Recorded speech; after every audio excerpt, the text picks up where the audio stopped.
Great, listen, I know you play mysterious and aloof just to avoid getting hurt. You seclude yourself in Connecticut, acting out the part of the aloof artist, and no one can get near you. One minute they're being aloof, and the next thing they want you to drop everything. Welcome to Talk Word, where we explore the meaning, origin, and real-world usage of English words. I'm so glad you're joining me today.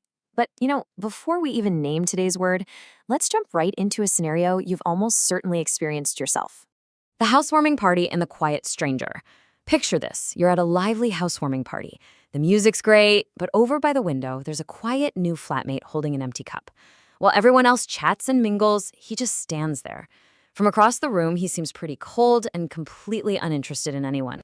But inside his head, it's a totally different reality. He isn't ignoring people at all. He's actually nervously rehearsing possible introductions and rejecting increasingly ridiculous greetings. He's thinking, "Hello, humans." No, wait, that's weird. Greetings? Ugh, too formal.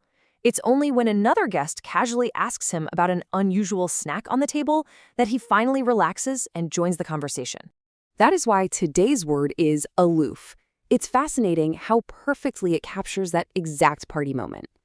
Aloof describes someone who seems emotionally or socially distant, especially when their behavior gives the impression that they are not interested in other people. Now, here's a really crucial nuance. Aloof describes an outward impression, not a proven motive. So someone who seems aloof might just be shy or reserved rather than arrogant or unfriendly.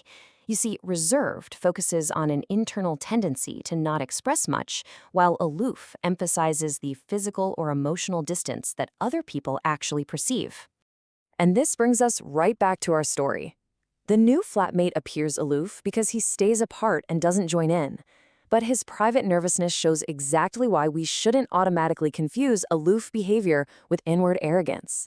He wasn't unfriendly. He was just stuck in his own head. Let's look at a few short, natural usage patterns you can start using right away. In a social setting, you might say, "He can seem aloof in large groups."